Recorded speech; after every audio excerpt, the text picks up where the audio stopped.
story. Several years ago, I used to work on the Wayne Brady show. I used to work on the Wayne Brady show. That is Beyonce. I know y'all saw the Renaissance concert. I got it. This is Beyonce. I actually met Beyonce. I'll never forget that moment before she got with Jay-Z. I was going to try to get with Beyonce. And I had my moment. I met her. I was working on the Grammys Awards.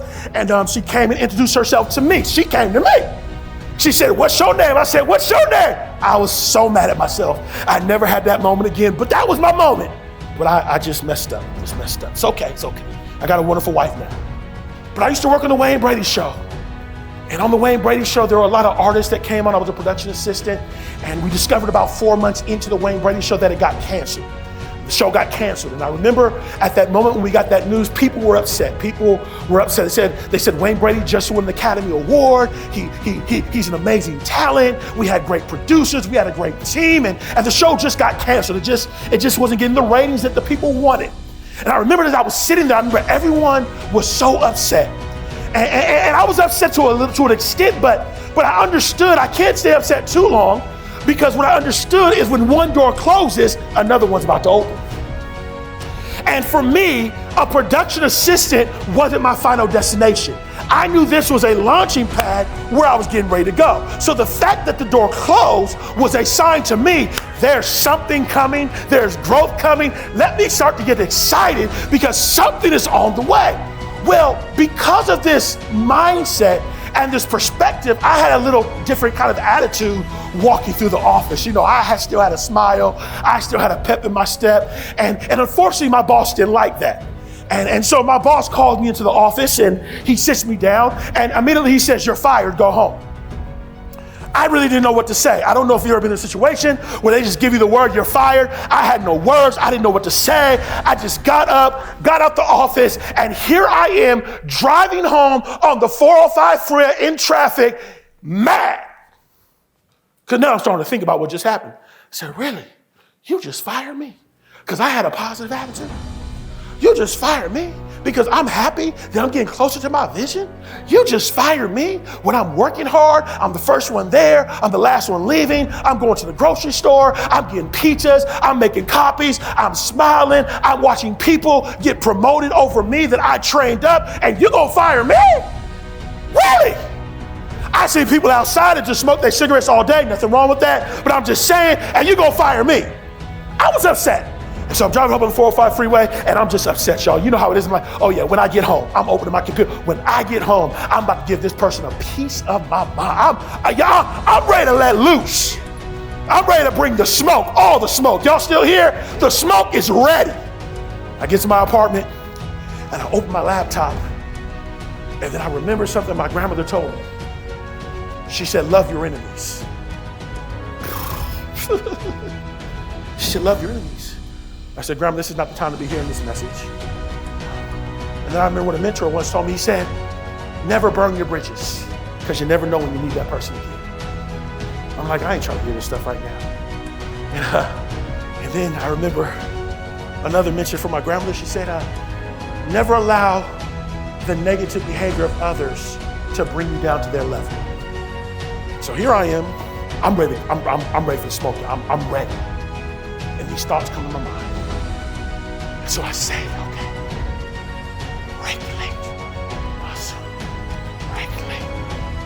I decide to flip the script.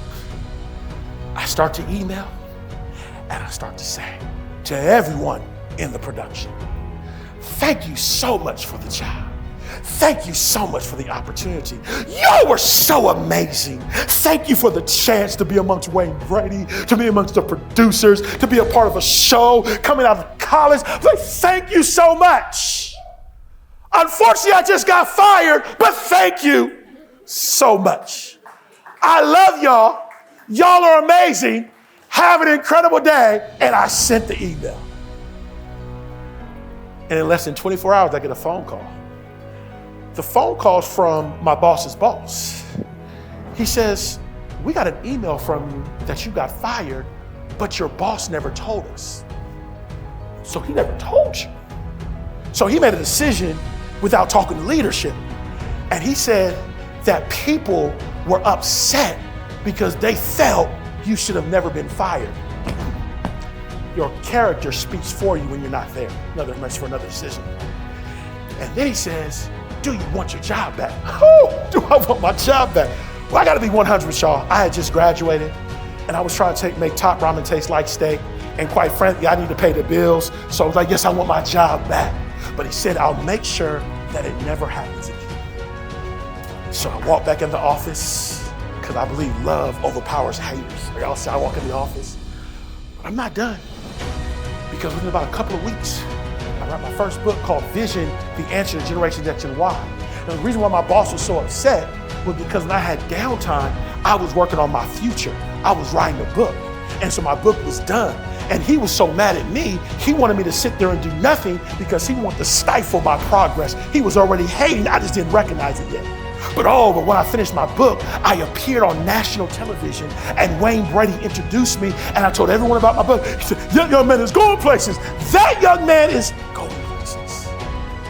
And then after that, the moment that the show ended was the moment that I started another job with Monster.com, where I traveled the country serving as a facilitator at various programs all across the nation. Now, here's the kicker. The opportunity came because at a moment where I was upset, I still began to look for a job. And that 24-hour moment where I looked for a job was the job that came my way months later. What are you saying, Dr. J? What I'm saying is your response to negativity can have an effect on your destiny.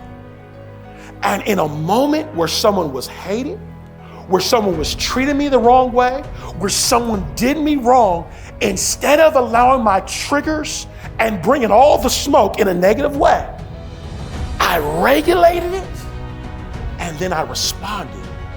And ultimately, it set me up for what I'm doing today. Making an impact as a speaker. What are you saying, Dr. J?